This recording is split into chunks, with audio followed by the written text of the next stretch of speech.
Welcome back to Tar Heel Illustrated.com, or if you're watching on our YouTube channel, Tar Heel Illustrated.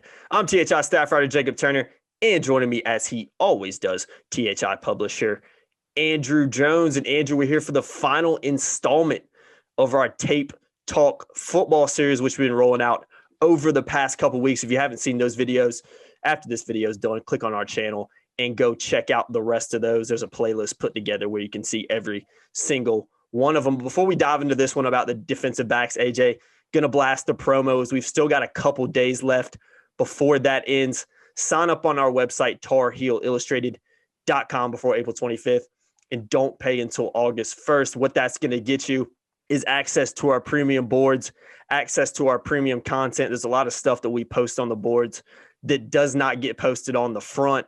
So it's just a great opportunity to get some scoops, learn a little bit more about the ins and outs of maybe what's going on in football and basketball recruiting, what we're hearing, what AJ, David Sis, Dina King that do it so often are hearing about certain different things behind the scenes. So really good opportunity to sign up for that.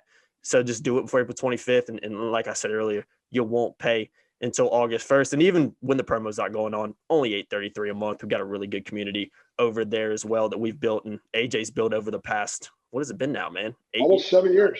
Yeah, 7 years.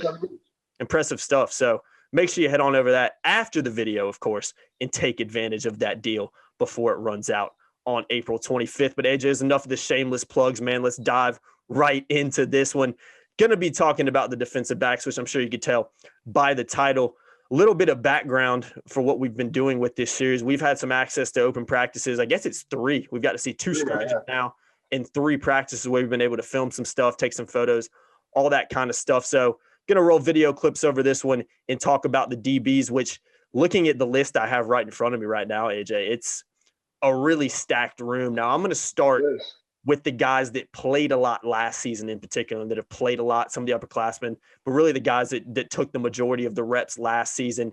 You got Kyler McMichael, Tony Grimes, Storm Duck, obviously a guy that missed a lot of last season through injury, but still an experienced guy in Carolina's secondary, played a ton as a freshman as well. You got Day Hollins as well, Jaquarius Conley, Trey Morrison, Don Chapman, and Cam Kelly. Now, those are the guys that you look at and say, okay, these are the experienced guys. These are the guys you expect to be taking a lot of the reps. We'll dive into some of the other guys, true freshmen, and some of the dudes that maybe haven't played as much, but it can add some valuable depth to this room. But, I mean, AJ, when you look at that list of, just around 8 guys, super impressive, a lot of experience. And, I think if you're Jay Bateman, you're looking at this room and this group and saying, okay, I feel pretty good about what I've got here. Well, you're defensive coordinator in any program. The first thing you want are dudes, and a lot of dudes. And in the secondary, Carolina now has a lot of dudes. They're still young.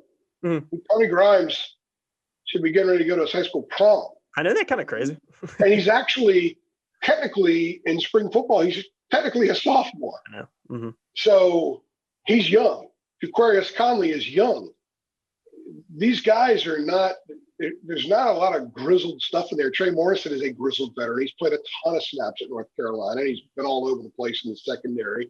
Still a young group, but it's a far more experienced and seasoned group than it was a year ago. And I think that when you see a guy like Cam Kelly, Bateman's talked to us during – met him a couple of weeks ago. He said, he's got to get more consistent. He's really good one game, a really good one series, and he really struggles the next series. So you see at the high end of all these guys. Now, the great thing about experience is it should get you closer to consistency. So Cam Kelly needs to be more consistent. Tony Grimes got 371 snaps last year as a true freshman who should have been in high school. Just think about how much more consistent he's going to be now because of all the film work and all the stuff he's been able to focus on during the spring and refine during the spring, and that he will do the same here this summer as well. I could go on and on about all the different guys. In fact, some of the guys are getting different opportunities to play in different positions. And I'm a big fan of playing different positions to better understand your own position. Because one of the things that makes Jeremiah Gemmel, linebacker, such a good player is he knows what everybody around him is supposed to be doing. So if you know what other guys are supposed to be doing, you're not going to be out of position that much. You're not going to cheat and try to help guys as much because you don't trust that they know what they're supposed to be doing as well. So if all the guys know what everybody's doing, there are smarter, more efficient group back there. And I think that's what they have in the secondary. You know, by the way, they're really, really talented. Yeah. If you've got a guy like Day Hollins, who in the last 2 seasons was buried on the depth chart. Let's face it, when they opened the season No doubt. against South Carolina in 19 and against Syracuse last year. But then by the middle of the season, he's starting because they've had a lot of attrition back there. And he's come through and played really well. Well, he's still a guy that you mentioned 5th, 6th, or 7th when you talk about the DBs, or really just the cornerbacks, but he's there. Oh, yeah. And you know that if you have to go that deep, how many other teams in America can pick up a Day Hollins as their 5th cornerback, for example? This club can, because they're so deep all over the place. We'll get into some of the specifics and some of the position changes that we've looked at the last couple of weeks as well, Jacob. But the giant snapshot of this group, a lot of dudes, a lot of talent. They now have experience. And I think Carolina fans are going to see this group take a sizable jump from last year to this coming year. And we'll break some of these elements down here in the next few minutes. Yeah, agreed. I think it's a super deep room, and you got some young guys in there. You've got some experienced older heads, like you mentioned, Hollins, Trey Morrison. I mean, Trey Morrison led the secondary last season in snaps, played over 700. So just a guy that since he arrived in Chapel Hill has just played a ton of snaps, not only as a true freshman, but he continues to do so. Now, I want to talk about nickel position, AJ, because that's been a position that, we've talked about a lot off camera. We've talked about, on our boards as well a little bit. Last time we were in, I guess it was last weekend now, we were at open practice. Don Chapman was a guy that we talked to him afterwards, and he said, I've never really played this nickel position before, but that's all I did in practice today. I mean, I think he said in the scrimmage and in practice, he solely took reps at nickel. You got Jaquarius Conley, who played a lot there last year. Some other guys in this group as well that have kind of dabbled in that position and played there as well. So, AJ, can you kind of explain to the people what's going on with that nickel position and some of the guys, and why is Carolina choosing to put a guy like Don Chapman, who played 650 snaps last season as a safety? Why are they trying to work him in there and see what he can do there? Well, that's a good question. I think that the good question is, what are they doing there? Because we asked Mac. We had Mac a couple of days ago, and he was asked about that position, and he didn't give a solidified answer, because I still think that they're searching. They're looking to determine what they're ultimately going to do. I don't think it's a problem, a bad problem. I think it's a good problem, because Conley started the last 4 games there last year and did pretty well. Yeah. He started the BC game there. His second game as a college player, as a true freshman, struggled a little bit. They got a little bit dinged up. Didn't play much until the Duke game, when a lot of guys played a lot because they blew out Duke.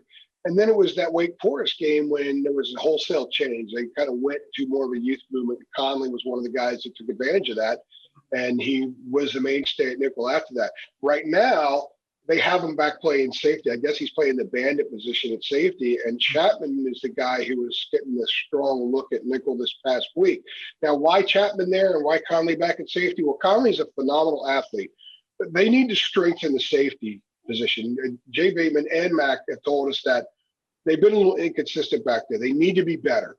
So maybe the difference between Conley and Chapman at nickel might be negligible, might not be much at all. But maybe Conley down the road makes them better at safety, better in some of the deep stuff, maybe come up and play the role a little better. I don't really know. We'll have to get more information from him and find out. But I would say he is a better athlete than Chapman. So maybe that's how they think that they'll improve. And the key is, you got to be better September 3rd when you go to Blacksburg. But where is that group October 3rd? Where is that group November 3rd? Where is that group December 3rd if they end up playing in the ACC championship game? I think they see a higher end, perhaps, with Conley back there than Chapman. Also, Chapman had a couple sacks last year. Yeah. Chapman's a pretty strong guy. He's a physical guy. So if you get the conventional pass rush that they want so badly, that every time we talk to Mac talks about the defensive front and who are the pass rushers. He just told us the other day, we got to find our 6 to 8 best conventional pass rushers from the defensive line interior, okay? So that's why a guy like Richie's going to play a lot of snaps this year, because he can get to the quarterback. What's the first thing that came out of Mac's mouth about Miles Murphy? He can get to the quarterback. So if you can generate more of a traditional pass rush, a conventional pass rush, then it allows for more of Jay Bateman's defense, the scheming, the disguises, and the invisible blitz, so to speak, the blitz that they don't see coming, but it comes. That's where a guy like Chapman could be incredibly useful, because he already got to the quarterback a couple times last year. had a couple of other hurries. So he could handle the physicality of nickel, and I think that that's probably what they're looking at. I've got no idea what they're going to roll out with September 3rd in Blacksburg. We'll probably get enough information in August to kind of figure that out. But right now, they are taking some looks at stuff, and I think the rest of the safety situation will depend on what they end up doing at nickel. Right now, it looks like Chapman might be the guy. And I think he's smart enough to play the position. He's physical enough to play the position. He's athletic enough. He can cover well enough. I think he's strong enough, big enough. He can cover a tight end if he has to cover a tight end. So everything else will kind of fall into place once they make that decision. But I do think no matter what they end up doing here, who they end up saying, okay, you're the nickel and you're back in safety, I think they're going to be a better secondary for the reasons noted earlier.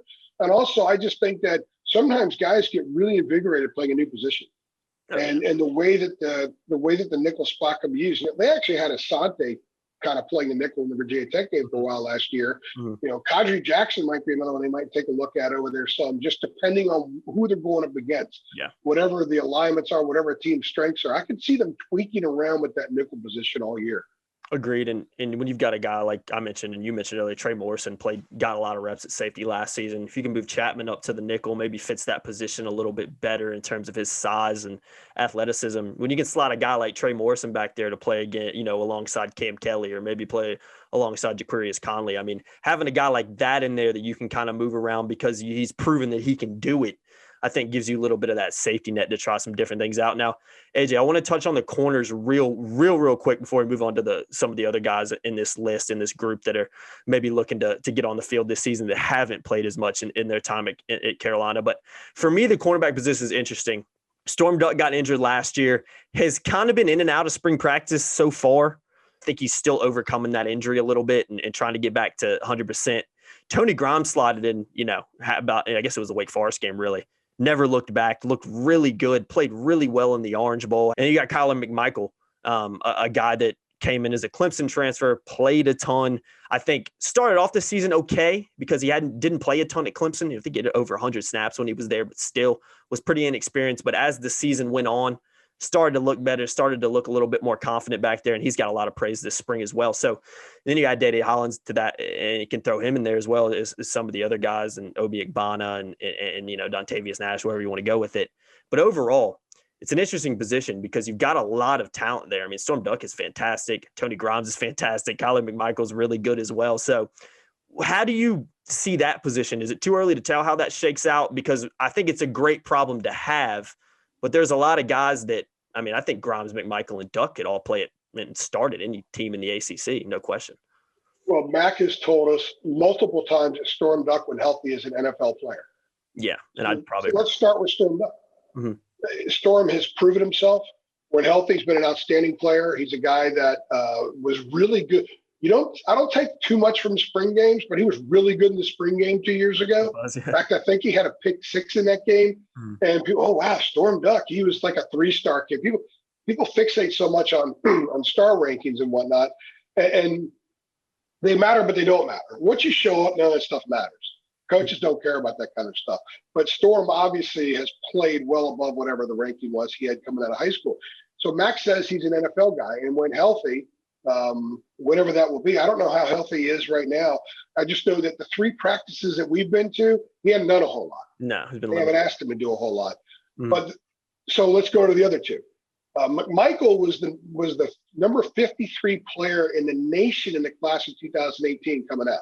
He was a very high 4-star kid. Went to Clemson for a reason. Played about 110 snaps that year. Won a national championship ring. You know, he and Mac Brown both have championship rings, and decided that he wanted to transfer. So he went to North Carolina. He played a lot last year, and at times played really well, and at times did not play really well. But there's a lot of high-end talent there. When I was talking about guys being more consistent, guys having a ton on film, and guys having an opportunity to finally have a spring practice where they're getting a chance to really dive into some of the techniques and a lot of different drills and stuff, he's a guy who's going to benefit a lot from that. He is a starter most every team in college football. And then you have Grimes. It's hard to look at Tony Grimes, even in the practices we've seen, and not think this guy's going to play in the NFL. He's got NFL written all over. Yeah, he's big time. And he's really, really good, and he's got the right kind of moxie to be a cornerback. He's going to get stronger. and he's going to get better, but he's just wired. He's so long, too. If you were to have sculpted the way you want a cornerback to look like in the modern era of college football, poof, out would have come Tony Grimes. Oh, so 100%. I think what they have is they have 3 starters. And it might be Duck and Grimes, and Michael is going to be the guy that may play relieve both. Mm-hmm. I think he can play both corner spots. And look, they've had a lot of attrition at corner the last couple of years. So if you lose Duck or Grimes, you've got McMichael. And if you lose one of them, you've got Hollins. If you lose one of them, you got Igbuna. You know, Obi Igbuna is a guy who originally committed to Richmond, and this staff brought him in. And people thought, well, he'd be a solid special teams player, a guy who's happy to be there. He keeps pushing. He did, yeah. He keeps giving the staff a reason to give him serious consideration. He's had a really good spring. So he's part of the mix, too. And he's a more experienced player. He's his 3rd year in the program. Yeah, he played 96 snaps last season, too. So, I mean. And he played a lot on special teams. He's played a lot on special teams. He's been on the field. None of that stuff is strange to him. So you've got some nice depth there. The young kids, the freshmen, I don't know what kind of look they're going to get. We've seen them in practice some. Haven't gotten a whole lot. Haven't really seen a whole lot of the young guys. But I think right now what you're talking about, and by the way, Michael and Grimes, I don't think North Carolina's ever had 2 starting corners who were both among the top 53 in their class, because Grimes was a top 10 player, 5-star kid. That's a good point. So they were, one was the best corner in the country, and Michael was one of the best corners in the country coming out of high school. I know I just said don't put a ton of stock in the ratings, but if you're North Carolina football and you're rolling out guys that had that kind of this kind of high school credentials, that's pretty cool, because North Carolina historically doesn't do that very often. And they now have that at the corner, and then you throw in Storm Duck and NFL guys. So they're in great shape at the corner, Jacob. If they can avoid the attrition, I think you'll see a lot of those 3 playing in games. And I think a guy like Michael getting, 15, 20 snaps for Duck, 15, 20 snaps for Grimes, so they stay really, really fresh. There are a lot of clubs in America that would love to have one of those 3 as a guy roving back and forth, spelling the 2 starters.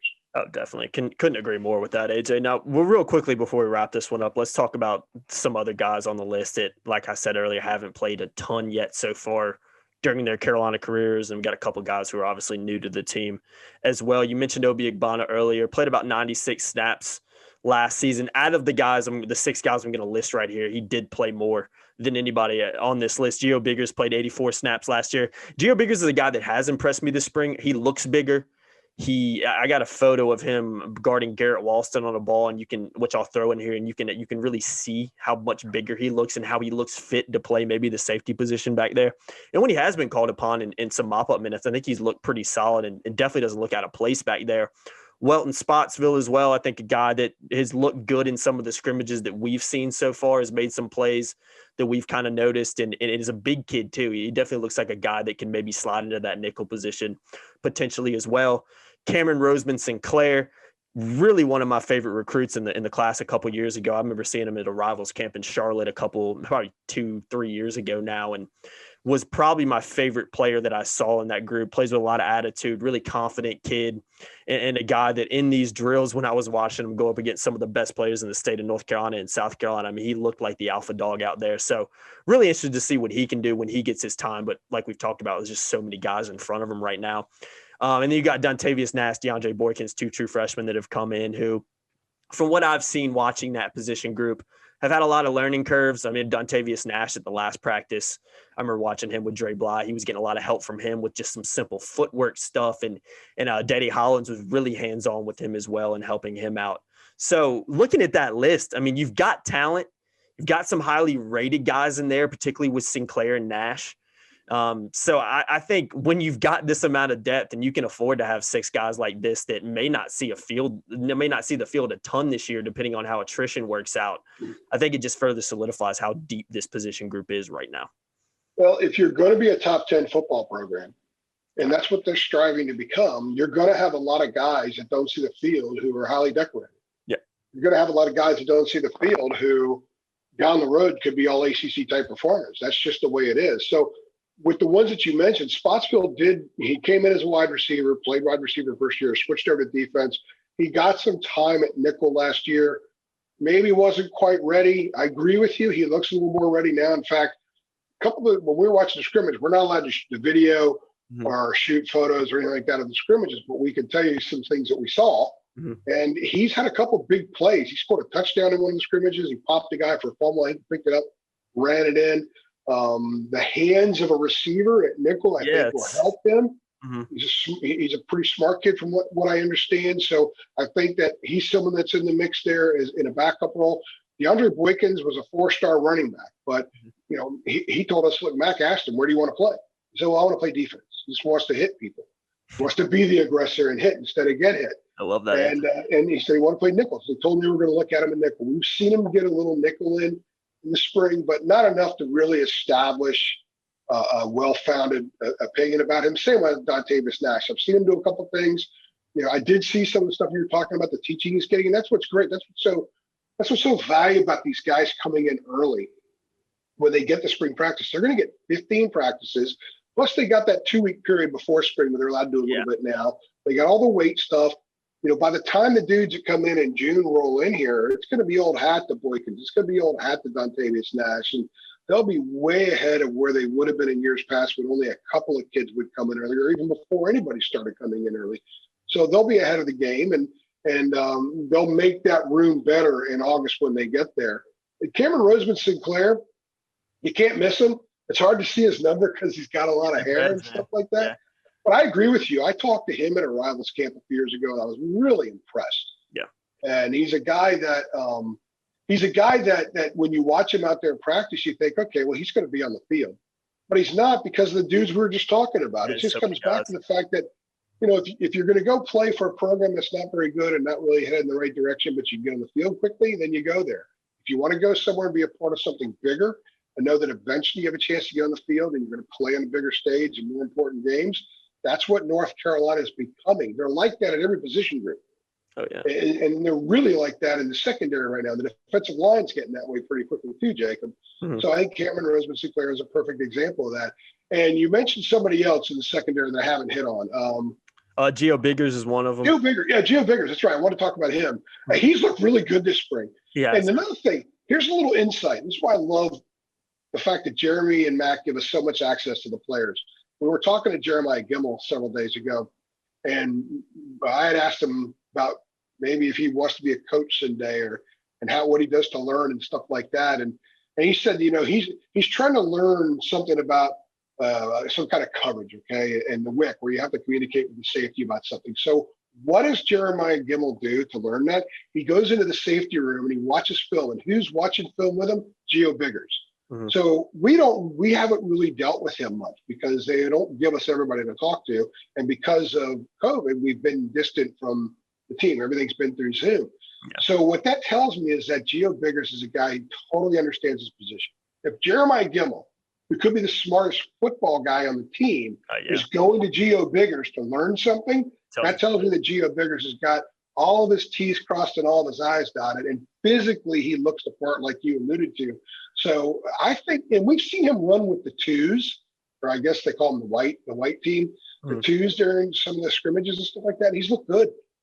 I mean, it's legitimate. It's not like, hey, we made a play here and then he's invisible for a while. He makes a play. You watch him the next couple of snaps, and it looks like he's ready to help out. Oh, yeah. They're in good shape. No, they're not in good shape. They're in great shape in the secondary.